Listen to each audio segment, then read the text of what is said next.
नमस्कार मित्रांनो,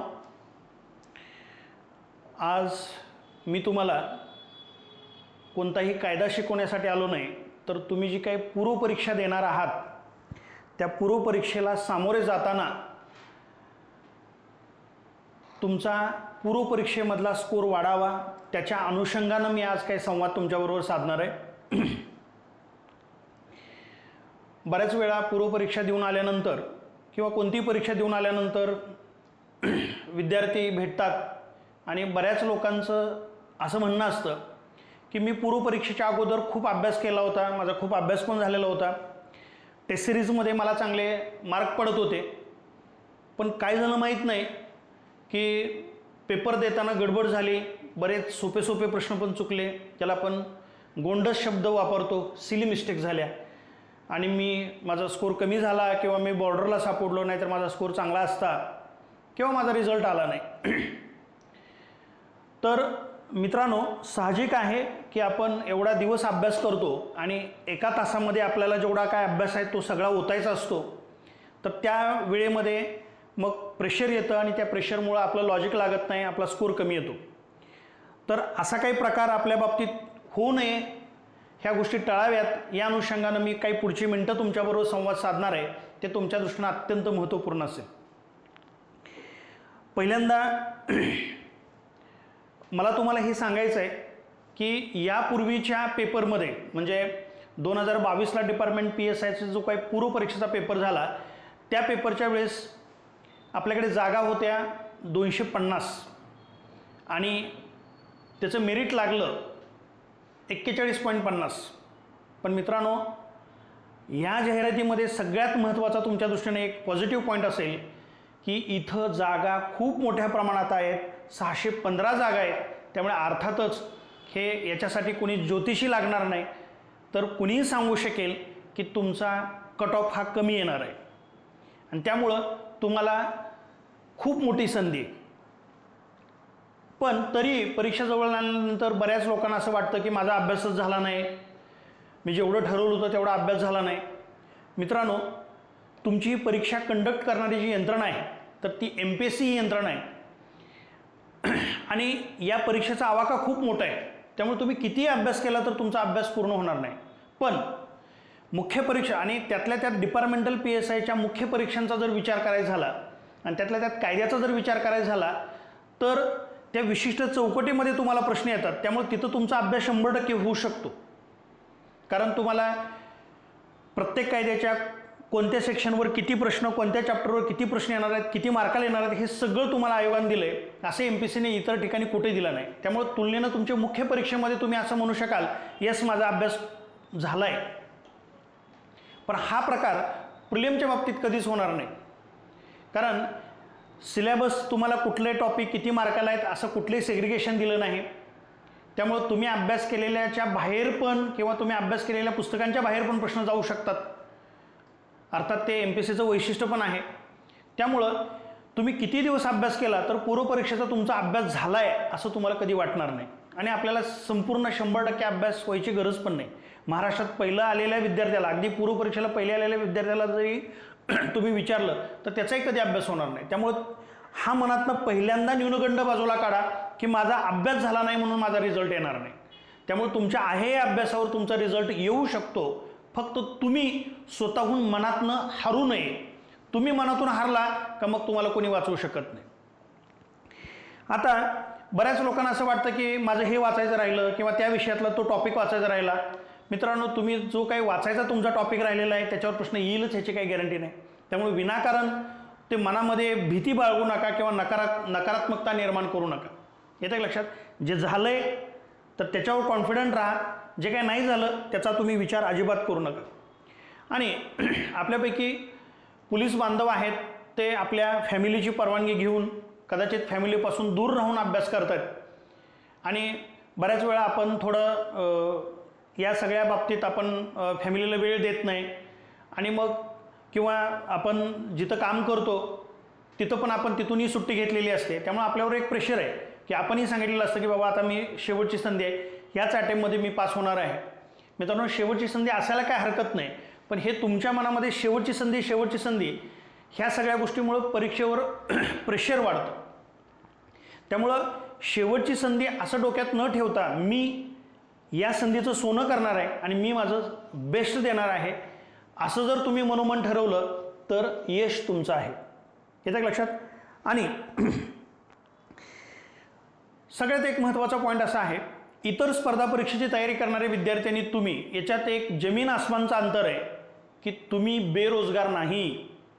तुम्हाला सरकारी नोकरी आहे आणि सरकारी नोकरी असतं म्हणजे काय हे तुम्हाला आणि समाजाला माहीत आहे. त्यामुळं तुम्हाला सरकारी नोकरी आहे, त्यामुळे तुम्ही काही बेरोजगार नाही. इतकं मोठं प्रेशर परीक्षेमध्ये घेण्यासाठी काही गरज नाही. फक्त आपण याच्यापेक्षा आणखी आपल्याला सुंदर आयुष्य जगता यावं, आपण PSIच्या माध्यमातून आपल्याला चांगल्या जबाबदाऱ्या, कर्तव्य, अधिकार मिळावेत या अनुषंगानं आपण लढतोय. निश्चितपणे याच्यापेक्षा आपल्याला बेटरमेंट लाईफसाठी आपण झगडतोय, तर हे चांगलं पण आहे. पण त्याच्यामुळं प्रेशर येऊन आपला पेपर, म्हणजे प्रेशर यायला काय हरकत नाही, पण त्या प्रेशरमुळं काय होणार आहे हो, तुमचं लॉजिक लागणार नाही. त्यावेळेमध्ये आपलं लॉजिक नाही लागलं तरी आपला पेपर हातातून सुटू शकतो. त्यामुळं आपल्या परीक्षेवर प्रेशर येईल अशा कुठल्याच गोष्टी मनामध्ये न्यूनगंड ठेवायचा नाही आणि ओव्हर एक्साइटेड पण व्हायचं नाही. आता आपल्या मनामध्ये आपली एक इच्छाशक्ती आहे की आपल्याला पास व्हायचं आहे, पण दुसऱ्या बाजूला मग काय जुन्या गोष्टी आठवतात, गेल्या वर्षीच्या पेपर दिलेला आठवतात आणि आपण नकारात्मकतेमध्ये जगत असतो. म्हणजे इच्छाशक्ती आणि नकारात्मकता या मानसिकतेतून बाहेर पडण्यासाठी जी आपली इच्छाशक्ती आहे त्याचाच एवढ्या मोठ्या प्रमाणात विचार करायचा की इच्छाशक्तीचाच विजय झाला पाहिजे. दुसरी गोष्ट म्हणजे मी या सगळ्या प्रोसेसमध्ये तुम्हाला एक व्हिज्युअलायझेशन टेक्निक नावाचा प्रकार सांगेल. काय आपल्यापैकी काही बांधवांनी ते ऐकलं पण असेल. आणि अर्थात ह्या व्हिज्युअलायझेशन टेक्निक्सला काही सायंटिफिक बेस पण आहे. म्हणजे हे व्हिज्युअलायझेशन टेक्निक म्हणजे काय की परीक्षेच्या अगोदर जे काही तुम्हाला दिवस मिळत आहेत त्या दिवसामध्ये जेव्हा कधी तुम्हाला अभ्यास करून बोर होईल, कंटाळा येईल, त्यावेळेस तुम्ही डोळे शांत मिटून तुम्ही विचार करा की तुम्ही परीक्षा हॉलमध्ये गेलाय, पेपर हातात आलाय, सगळे प्रश्न सोपे आलेले आहेत आणि तुम्ही पटपट एका पहिल्या प्रश्नापासून शेवटच्या प्रश्नापर्यंत पेपर तुमचा वाचून पूर्ण होतोय, तुम्हाला पेपर सोपा चाललाय. ह्या गोष्टी तुम्ही आठवत राहा आणि ह्या मनामध्ये तुम्ही ह्या बिंबवा. असा प्रकार तुम्ही पुन्हा पुन्हा केल्यानंतर परीक्षेच्या संदर्भात जे काही नकारात्मकता जी आहे ती कमी होऊन जाईल आणि याचा तुम्हाला परीक्षेमध्ये पास होण्यासाठी फायदा होईल. पुढं आता बऱ्याच वेळा काय असतं की यापूर्वी पण काही तुम्ही पूर्वपरीक्षा दिली आहे, काही लोक पूर्वपरीक्षेतनं काही बाहेर पडलेले असतील, काही मुख्य परीक्षेतनं बाहेर पडलेले आहेत किंवा काही फिजिकलमधनं बाहेर पडलेले आहेत. तर या लोकांच्या बाबतीत काय की भूतकाळाची पुनरावृत्ती होईल का असं बऱ्याच वेळा वाटत असतं आणि ह्यामुळं भीतीनं मनामध्ये गरगर केलेली असते. म्हणजे गेल्या वर्षी पण आपल्याला परीक्षेच्या अगोदर असं झालं होतं, भीती झाली होती आणि त्यामुळं परीक्षात आपण परफॉर्मन्स करू शकलो नाही. त्यामुळं भूतकाळातल्या अपयशाची पुनरावृत्ती होईल का ही भीती मनामध्ये घर करून राहत असते. मित्रांनो, हे लक्षात ठेवा, जुन्या काही गोष्टी आठवण्याची गरज नाही. तुम्हाला पास होण्यासाठी एक अटेम्प्ट लागतो आणि तो हा येणारा अटेम्प्ट आहे आणि ह्या येणाऱ्या सुवर्ण संधीचं तुम्ही सोनं करायचं आहे, हे डोक्यात ठेवायचं. आणखी एक सगळ्यात महत्त्वाची गोष्ट मला सांगायची आहे की आपण आता विचार करतानाच असा विचार करायचा की मला मुख्य परीक्षा द्यायची आहे, म्हणजे पूर्वपरीक्षेचं प्रेशर कमी होतं. मी आता मुख्य परीक्षा देणार आहे हे डोक्यात ठेवलं तर पूर्वपरीक्षेचं प्रेशर कमी होईल. जर तुम्ही तुमच्या मित्रांबरोबर डिस्कशन करत असाल अभ्यासाचं तर इथून पुढं थोडं डिस्कशन करायचं थांबवा.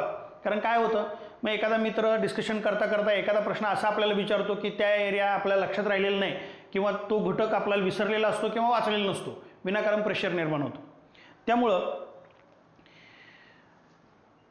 शक्यतो डिस्कशन करायचं नाही, कुणाला प्रश्न विचारू द्यायचं नाही, आपलं वाचत राहा आणि अशाच लोकांच्या सानिध्यात राहायचं की ज्याच्यामुळं आपला कॉन्फिडन्स टिकेल. कॉन्फिडन्स लूज करणाऱ्या लोकांच्या सानिध्यात राहायचंच नाही. येतं लक्षात? दुसरी एक महत्त्वाची गोष्ट अशी आहे की MPSCमध्ये तुम्ही जे काही परीक्षा देता ती फक्त तुमच्या नॉलेज बेसची परीक्षा नाही, तर तुमचं टेम्परामेंट कसं आहे, तुम्ही स्थिर राहू शकता का, किंवा तुमच्या आत्मविश्वासाची पण कसोटी चेक केली जाते. त्यामुळं हे फक्त तुमच्या अभ्यासाची परीक्षा नसून त्यावेळेचं तुमचं टेम्परामेंट, म्हणजे तुम्ही त्या परिस्थितीला कसं हँडल करताय किंवा तुमचा आत्मविश्वास, ह्या सगळ्या गोष्टी चेक केलेल्या असतात, चेक करायच्या असतात त्यांना. त्यामुळं तुमच्या अभ्यासाबरोबर तुमचा कॉन्फिडन्स, तुमचा टेम्परामेंट हा अत्यंत महत्त्वाचा आहे. बऱ्याच वेळा विद्यार्थी फोन करतात की सर किती रिव्हिजन झाल्या पाहिजेत. मग कोण म्हणतंय 3 रिव्हिजन झाल्या पाहिजेत, 5 रिव्हिजन झाल्या पाहिजेत, 10 रिव्हिजन झाले पाहिजेत. मित्रांनो, असा काही प्रकार नाही. तुमच्या आहे ह्या अभ्यासावर तुम्ही तुमचं बेस्ट देऊन जास्तीत जास्त प्रश्न सोडवाल लॉजिकच्या बेसवर, इलिमिनेशन टेक्निकच्या बेसवर, तर तुम्ही पास होऊ शकता. त्यामुळे एवढ्याच वेळा तुमचे रिव्हिजन झाले पाहिजेत असा काही प्रकार नाही. आणि तुम्हाला काय उत्तरं लिहायची नाही. तुम्हाला समोरच्या 4 पर्यायापैकी कुठलं उत्तर बरोबर आहे त्याला टिक करायचे. आणि मानवी मेंदू एवढा दगाफटका करत नाही. साधारणपणे 4 पर्यायाकडे बघितल्यानंतर आपल्याला जवळचं उत्तर सापडत असतं. आणि सगळेच प्रश्न आपल्याला यायची गरज नाही. येते का, 100पैकी 100 आपल्याला पाडायचे नाहीत. त्यामुळे तुम्हाला बरेच प्रश्न चुकण्याची पण संधी असते, हे लक्षात ठेवा. त्यामुळे आपल्याला जो प्रश्न येत नाही त्याचीच भीती वाटते. पण आपल्याला 100च्या 100पैकी 100 प्रश्न म्हणजे 100पैकी 100 प्रश्न आपल्याला बरोबर आलेच पाहिजे असा काय प्रकार नाही. येतच नसतात, कुणाला येणार नाही, पेपर सेटरला येणार नाही. त्यामुळं हे डोक्यात राहू द्या. आणि या अनुषंगानं जर विचार करायचा झाला तर आपण एवढं सगळं वाचलेलं असतं आणि 100 तर प्रश्न आपल्याला पेपरमध्ये आहेत, तर हे थोडं डोक्यात ठेवायचं, म्हणजे तुम्हाला परीक्षेच्या संदर्भात प्रेशर येणार नाही. दुसरी गोष्ट, विद्यार्थी विचारतात की सर किती स्कोर असला पाहिजे, हे पूर्वपरीक्षे अगोदरच विचारतात. त्यामुळे हे लक्षात ठेवा मित्रांनो की तुमचा स्कोर किती असला पाहिजे, काय हे तो पेपर ठरवतो. येते का लक्षात. त्यामुळे अजून पेपरच व्हायचा आहे. मग लक्षात घ्या, पेपर सोपा येईल का अवघड येईल, पेपर फॅक्च्युअल येईल का कन्सेप्च्युअल येईल, किती स्कोर असला पाहिजे, ह्या गोष्टी डोक्यातून काढून टाका. येणाऱ्या पेपरमध्ये तुम्ही तुमचं बेस्ट देणार आहे एवढं डोक्यात ठेवायचं. आणि परीक्षा ही एक टेन्शन म्हणून न बघता तो एक उत्सव आहे म्हणून बघा की 100% याचा तुम्हाला फायदा होईल. अगदी प्रसन्न भावनेनं आपण दिवाळी दसऱ्याला कसे नटून थटून कपडे घालून समाजात वावरतो तसं परीक्षेला जायचं. म्हणजे कुणाला वाटलंही नाही पाहिजे की हा परीक्षेला चालला आहे. तर निश्चितपणे मित्रांनो, अगदी प्रसन्न भावनेनं तुम्ही परीक्षेला सामोरं जाल तर निश्चितपणे त्याचा तुम्हाला फायदा होईल. आणि पुन्हा मी तुम्हाला यापूर्वी सांगितलं, इतर स्पर्धा परीक्षाची तयारी करणाऱ्या विद्यार्थ्यांनी तुमच्यामध्ये फरक आहे की तुम्ही बेरोजगार नाही. आणि पुन्हा आणखी सगळ्यात महत्त्वाची गोष्ट अशी आहे की हे सगळे पोस्ट, हे रिझल्ट, हे सगळं आपल्यासाठी, आपण त्यांच्यासाठी नाही. त्यामुळं हे आपल्या अंगावर येऊ द्यायचं नाही. आणि हे जेवढं तुम्ही ह्या टेन्शन, ह्या सगळ्या गोष्टीपासून अलिप्त राहाल तेवढा लवकर तुमचा रिझल्ट येईल. नाहीतर मग काय होतं, एक प्रेशरमध्ये आपला रिझल्टच येत नाही. येतं लक्षात. म्हणजे पुन्हा पुन्हा हे प्रेशर मी शब्द का वापरतोय, कारण बऱ्याच लोकांना हा प्रॉब्लेम सतावतो परीक्षेच्या दरम्यान. तर हे प्रेशर कमी करून आहे या अभ्यासावर तुम्हाला कसा रिझल्ट आणता येईल त्या अनुषंगानं थोडा आज मी बोलतोय. दुसरी गोष्ट अशी आहे, परीक्षेमध्ये तणाव असतो आणि या सगळ्या तणावामध्ये आपली चिडचिड होते आणि चिडचिडीमध्ये मग आपली सहनशीलता टिकत नाही आणि मग वादावादी होते, भांडणं होतात. तर मित्रांनो, हे लक्षात ठेवायचं की या काळामध्ये आपलं मनाचं संतुलन बिघडणार नाही याची काळजी घ्यायची. नाहीतर परीक्षेला जाताना कुठं ट्रॅफिकमध्ये काय भांडणं झाले, काय झाले, हा सगळा प्रकार आपण टाळला पाहिजे. आणि अर्थात जर समजा आपल्याला परीक्षेची भीती वाटत असेल तर थोडंफार साहजिक आहे, कारण आपण एवढा अभ्यास केलेला असतो, अपेक्षा असते पेपरच्या अनुषंगानं. त्यामुळे आपण अभ्यास केला आहे तर आपल्याला परीक्षेची भीती वाटणं साहजिक आहे. हा काय प्रकार तुमच्या एकट्याच्या बाबतीत घडत नसतो, अभ्यास करणाऱ्या सगळ्याच लोकांच्या बाबतीत होत असतो. आता या काळामध्ये अतिमहत्त्वाकांक्षी नियोजन करायचं नाही. म्हणजे मी हे करीन, मी एका दिवसात 4 विषय कंप्लीट करीन, 2 विषय कंप्लीट करीन, ते टार्गेटच ठेवायचं नाही. चांगली झोप घेऊन राहिलेल्या वेळात जेवढं काय आपल्याकडून शक्य आहे तेवढं करत राहायचं, स्पीडनं वाचत राहायचं. आणि सगळ्यात महत्त्वाचं म्हणजे काहीही आठवायचं नाही. मग आता कोणी म्हणतं की परीक्षेच्या काळात तुम्ही टेस्ट सोडवा किंवा आपापल्या नोट्स वाचा किंवा परीक्षेजवळ आली का किंवा परीक्षे आदल्या दिवशी काहीच वाचू नका, असं काय करायची गरज नाही मित्रांनो. उलट काही ना काहीतरी वाचत राहा, पण बिना टेन्शनचं वाचत राहा. काही आठवायची गरज नाही. आणि टेन्शन आलं म्हणून सोशल मीडियाकडे जास्त वळू नका, कारण त्यामुळं सगळ्यात दुष्परिणाम काय की तुम्ही सोशल मीडियाकडे जास्तीत जास्त वेळा जाल तर त्याचा दुष्परिणाम असा आहे की तुमचं परीक्षेचं गांभीर्य निघून जातं. त्यामुळं परीक्षेच्या शेवटच्या सेकंदापर्यंत स्थितप्रज्ञ राहण्याचा प्रयत्न करा, स्थिर राहण्याचा प्रयत्न करा. येतं का लक्षात. आणि जर समजा तुम्हाला रिव्हिजनचा त्रास होत असेल किंवा शेवटच्या काळात वाचायचा त्रास होत असेल तर मी एक तुम्हाला उत्तम पर्याय सुचवतो की पाठीमागचे जे झालेले पेपर आहेत त्याच्या उत्तराला खुणा करून प्रश्न उत्तर वाचत राहा. त्याच्या अनुषंगानं तुम्हाला थोडा कॉन्फिडन्स पण येईल आणि आपली ऑब्जेक्टिव्हची परीक्षा आहे तर तशी सवय पण लागेल. आणि परीक्षक साधारणतः कुठं आपल्याला फसवतो किंवा साधारणतः कशा प्रकारचे उत्तर बरोबर असतात हे सुद्धा या अनुषंगानं आपल्याला कळू शकतं. आता मग या सगळ्या परीक्षा जवळ आल्या तर आपण बऱ्याच वेळ वाचत असतो पण पानच पुढं सरकत नाही असा बऱ्याच वेळा प्रकार होतो. कारण तो प्रकार होत असतो, वर्षभर आपल्याला कधी जाणवत नाही, मात्र परीक्षा जवळ आल्यानंतर 2-2 तास झालं तरी तो 2 आणि 3च पानं वाचून झालेले असतात असा प्रकार होतो. आणि अशा वेळेस आपण सोडून समाजातली सगळी लोक सुखी आहेत असं वाटायला लागतं किंवा आपले जे काही पोलीस बांधव परीक्षा देत नाहीत किंवा ज्यांनी फॉर्म भरला नाहीत ते एकदम सुखी आहेत, हाही नोकरी करतायत असं वाटतं आणि आपण जास्त दुःखी होतो. मित्रांनो, आपण परीक्षा देतोय ह्याच्यापेक्षा आणखी आपल्याला चांगलं जीवन जगण्यासाठी, चांगले अधिकार येण्यासाठी, चांगले आणखी मानानं सन्मानानं जगण्यासाठी, प्रतिष्ठेनं जगण्यासाठी आपण हे बेटरमेंटसाठी परीक्षा देतोय तर ह्या गोष्टी अजिबात डोक्यात घ्यायच्या नाहीत.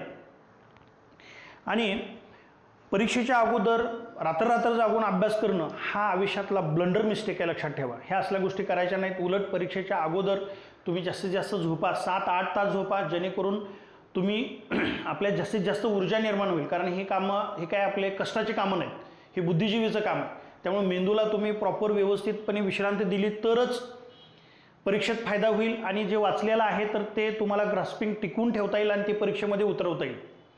त्यामुळे परीक्षेच्या अगोदर पण जागरण करू नका आणि परीक्षेच्या आदल्या दिवशी पण, म्हणजे आत्ता सध्याच्या काळात पण करू नका आणि परीक्षेच्या आदल्या दिवशी पण करू नका, जेणेकरून तुम्ही चांगली झोप घेतल्यानंतर तुम्हाला मोठी ऊर्जा निर्माण होईल आपल्यात आणि जीव ओतून आपल्याला पेपर सोडवता येईल आणि 100% आपला रिझल्ट येईल. पण काही विद्यार्थ्यांच्या बाबतीत असाही प्रकार घडतो की परीक्षा उद्या म्हणलं का आज झोपच लागत नाही. ठीक आहे, निश्चितपणे तुम्ही झोपा, म्हणजे झोपेचा फायदाच आहे. पण झोप एका दिवशी नाही झाली, जरी समजा तुम्हाला टेन्शननं समजा झोपच आली नाही आदल्या दिवशी, तर मित्रांनो एखाद्या दिवशी झोप नाही आली मग काहीच फरक पडत नाही. त्यामुळं आपल्या मग झोप नाही, रात्रभर आली, मग आपण त्याचा विचार करत राहतो, आता मग माझा पेपर गेला, एवढं सगळं वर्षभर वाचलं आणि पुन्हा हातातनं पेपर गेला. तर त्यामुळं एखाद्या दिवशी नाही झोपलं म्हणून सुद्धा काही फरक पडत नाही. त्यामुळे तुम्हाला दोन्ही बाजू मी क्लिअर करून सांगितल्या. सगळ्यात महत्त्वाची गोष्ट, आपला कॉन्फिडन्स हलू द्यायचा नाही. जर तुम्हाला काही प्राणायाम ध्यान करण्याची सवय असेल तर कंटिन्यू ठेवा. जर टेन्शन आलं तर थोडं सकाळी फिरायला जा थंड हवेमध्ये, त्याचा तुम्हाला सगळ्यात जास्तीत जास्त फायदा होईल. परीक्षेच्या दरम्यान मग बऱ्याच लोकांना तोंडाला कोरड पडते तर एखादं चॉकलेट, कॅडबरीसारखं काही चॉकलेट घेऊन जावा की जेणेकरून ते इन्स्टंट स्टिम्युलस निर्माण होतं आणि त्याच्या माध्यमातून थोडं पुन्हा एकदा तुम्ही ताजेतवानं होता. पुन्हा तुम्हाला हे सांगेल की आपल्या मनाचं संतुलन बिघडणार नाही आणि कॉन्फिडन्स लूज होणार नाही याची आपल्याला काळजी घ्यायची आहे. बऱ्याच लोकांचं सेंटर दूर आलं असेल, सेंटर दूर आलं म्हणून आपला काय त्याच्यावर परीक्षेवर परिणाम होत नसतो. एक दिवस आपल्याला फक्त दूर जायचं आहे आणि त्या दिवशी जर काही खर्च झाला तर तो करा, आपण वर्षभर काटकसर करू, पण परीक्षेच्या दिवशी काटकसर करू नका. येतं आहे लक्षात. दुसरी गोष्ट की आता हे काय लहानपणापासून आपण ऐकत आलो आहे की परीक्षेला जाताना सगळं मग हॉल तिकीट घेतलं का, पेन घेतलं का, पण तरीही तुम्हाला माझं सांगणं आहे ते व्यवस्थित सगळे साहित्य घ्या, सेंटरला व्यवस्थित पोचा आणि जे काही ॲन्सर शीट आहे, सगळ्यात महत्त्वाची गोष्ट मी पुन्हा एकदा सांगतो बा, तुमची केवळ ॲन्सर शीट आयोगाकडे जाणार आहे. त्यामुळे ॲन्सर शीटवर खाडाखोड करू नका, रोल नंबर चुकू नका, ज्या काही गोष्टी व्यवस्थित भरायच्या आहेत त्या शांततेनं भरा. त्यासाठी तुमच्या सेंटरला पहिल्यांदा लवकर जाणं गरजेचं आहे आणि शांततेत ह्या पहिल्यांदा सगळ्या गोष्टी भरून घ्या. आणि परत असा करू नका की मग पेपर सोपा होता पण माझी सिली मिस्टेक झाली, 2चं 3ला गोल करून आलो, 3चं 4ला गोल करून आलो, असला प्रकार करायचा नाही. ह्या ब्लंडर मिस्टेक आहेत. एवढं सगळं अभ्यास करायचं आणि तिथं 2चं 3ला आणि 3चं 4ला गोल करायचं, हा प्रकार करायचा नाही. कारण ह्या चुका आपल्याला महागात पडू शकतात. त्यामुळे ह्या चुका करायच्या नाहीत, इतरांच्या पुढं जाल तुम्ही. याच्या लक्षात. बहुतांश लोकांच्या बाबतीत हे घडणार आहे पण आपल्या बाबतीत ह्या गोष्टी घडू द्यायच्या नाहीत. बरेच प्रश्न आपण न वाचलेले पण येतात, पण मग लॉजिक लावून इलिमिनेशन टेक्निक वापरून, म्हणजे 4 पैकी एक कुठलं वगळलं जातं आहे, मग 3 राहिले, 3 पैकी आणखी कुठलं वगळलं जातं आहे आणि 2 राहिले, मग 2 पैकी आणखी आपलं इंट्युशन तसं काम करत असतं. मानवी मेंदू इंट्युशनवर चालतो आणि त्यामुळं 2 पैकी त्यातल्या त्यात कुठलं बरोबर आहे हे आपल्याला कळतं. तर अशा पद्धतीनं उत्तरापर्यंत पोहोचण्याचा प्रयत्न करा. बऱ्याच वेळा काय असतं बघा, मी तुम्हाला यापूर्वी सांगितल्याप्रमाणे की तुमची ही परीक्षा फक्त अभ्यासाची परीक्षा नसून ही तुमचं टेम्परामेंट चेक करत असते. त्यामुळं पहिले जे काही प्रश्न आहेत ते अवघड असण्याची शक्यता आहे. मग पहिले 10 प्रश्न जर अवघड असले तर आपला कॉन्फिडन्स कमी होतो आणि पुढचे प्रश्न सोपे असून सुद्धा आपले प्रश्न चुकतात. तर तसा प्रकार होऊ द्यायचा नाही, कारण शेवटचे प्रश्न सोपे असतात आणि आपण पेपर सेंटरमधून बाहेर येतो आणि मग आपल्या लक्षात येतं, अरे बाबा शेवटचे प्रश्न वाचायचेच राहिले आणि ते प्रश्न इतके सोपे होते. तर असा प्रकार घडला नाही पाहिजे. दुसरी गोष्ट याच्यामध्ये अशी आहे की ज्या विषयाचा तुमचा चांगला अभ्यास झालेला आहे त्याच्या माध्यमातून आपला कॉन्फिडन्स वाढतो, तर ते ज्या विषयांचा अभ्यास झाला आहे ते विषय आठवा. कदाचित परीक्षेमध्ये ज्या विषयांचा चांगला अभ्यास झालेला आहे तेच प्रश्न पहिल्यांदा घ्या, जेणेकरून तुम्हाला कॉन्फिडन्स वाढेल आणि याच्या माध्यमातून तुमचा स्कोरसुद्धा वाढेल. आणि सगळ्यात महत्त्वाचा मला एक संदेश द्यायचा मित्रांनो, की गिव्हअप करायचं नाही, सोडून द्यायचं नाही. परीक्षेच्या शेवटच्या सेकंदापर्यंत पास होण्याची आपल्याला संधी आहे. परीक्षेच्या शेवटच्या सेकंदापर्यंत आपल्याला पास होण्याची संधी आहे. जर तुम्ही टेन्शन घेतलं तर हे संधी जाऊ शकते, किंवा तुम्ही आनंदानं हुरळून गेला, पहिले चांगले प्रश्न आले, सोडवत आले म्हणून ओव्हर एक्सायटेडच्या माध्यमातून सुद्धा रिझल्ट जाऊ शकतो.